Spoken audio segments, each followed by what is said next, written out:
معظم اور محترم کتاب ہے. ہمارے یہاں اس کو بہت غلط طرح پڑھا جاتا ہے. جیسے یہ بچہ بھی پڑھ رہا تھا، اس کے پڑھنے کے لیے زبان کے ساتھ دل کا درد اور سوز بھی شامل ہونا ضروری ہے. اس کی خاصیت یہ ہے کہ جب اسے سنا اور پڑھا جائے تو بولنے والے کا دل بھی پگھلے، پڑھنے والے کا اور سننے والے کا بھی دل اثر لے. لیکن اس کو اس قدر غلط طرح سے پڑھا جاتا ہے، یہ سارا تکلف ہے، عجمی تکلف ہے. تو چونکہ میری مسجد میں یہ پڑھا گیا، میں اس لیے اس کی تردید کر رہا ہوں. کہیں اور ہوتا میں خاموش رہتا.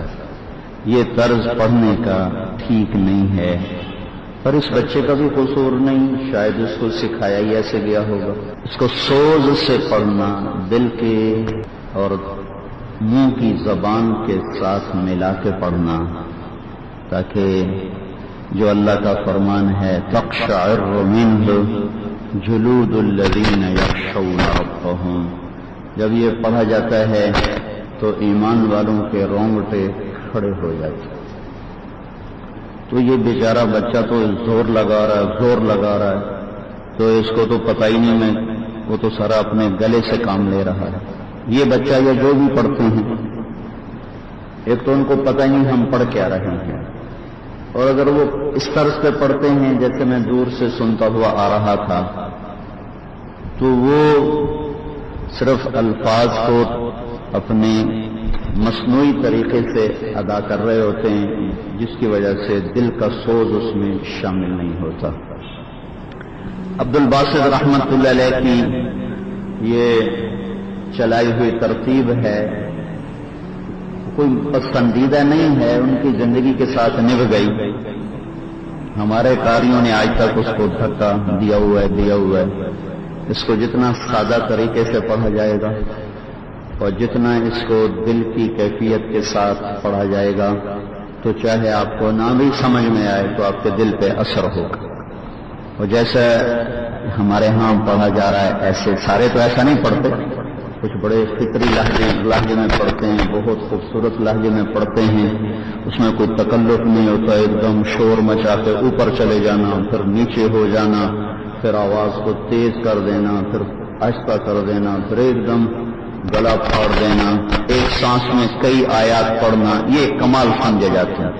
یہ ساری چیزیں قرآن کے ساتھ کھیل ہیں، قرآن کی عظمت اور ہیبت کے منافی ہیں. یہ چیزیں ممکن ہے میری بات سے کسی کو اتفاق نہ ہو، لیکن جو چیز میں صحیح سمجھا ہوں وہ میں مکلف ہوں، پابند ہوں کہ میں اسے بتاؤں اور اسے عرض کروں.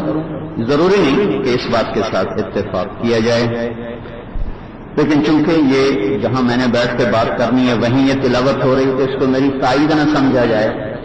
پھر میں نے اس کو مؤذن کو پوچھا، بھائی یہ کس سے پوچھ کے بٹھا دیا ہے؟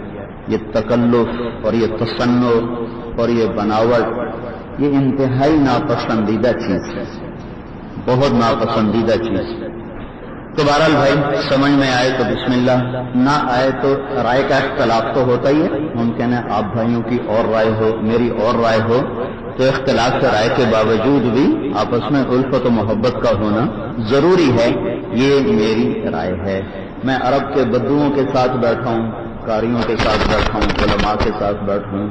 عرب کے بدوؤں کو پڑھتے سنا ہے، علماء کو پڑھتے سنا ہے. جتنا اس میں سادگی ہوگی، تکلف نہیں ہوگا، تو ایسے ٹھک ٹھک ٹھک ٹھک وہ دل پہ لگے گا. جتنا اس میں بناوٹ آئے گی، تصنع آئے گا، اور اتار چڑھاؤ اور لمبے لمبے الفاظ اوپر نیچے، تو اتنا وہ فطرت سے وہ چیز دور ہوتی جائے گی. ایسے ہی تقریر ہے. ہمارے ہاں تقریر کا فن بھی شعر و شاعری ہو اور الفاظ کا انتخاب ہو، اور بہت سے خطیب تو ترنم میں تقریر کرتے چلے جاتے ہیں. وہ لگتا ہے پتہ نہیں قرآن پڑھ رہے ہیں کہ تقریر کر رہے ہیں، وہ جیسے کوئی گا رہا ہو، ایسی وہ راگ میں تقریر کرتے ہی چلے جاتے ہیں. یہ بھی صرف بر صغیر میں نے دیکھا، پوری دنیا میں کہیں نہیں دیکھا یہ کام کہ گا کے تقریر ہو رہی ہو اور ممبر پر یعنی موسیقی کے طرز پر بیان ہو رہا ہو، یہ پوری دنیا میں کہیں نہیں۔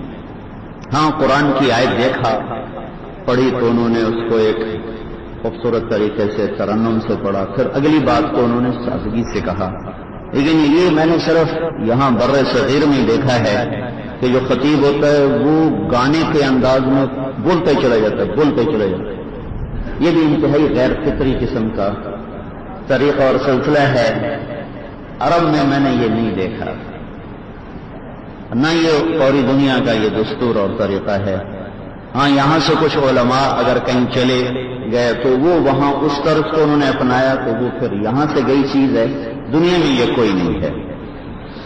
بہرحال اس سے بھی اختلاف ہو سکتا ہے کہ ممکن ہے میں آپ ٹھیک ہوں میں غلط ہوں، یا ممکن ہے میں ٹھیک ہوں اور دوسرے غلط ہوں، تو اختلاف کی گنجائش ہر جگہ ہوتی ہے سوائے مسلمات کے اور سوائے بنیادی اصولوں کے، ہر چیز میں دو رائے ہو سکتی ہے۔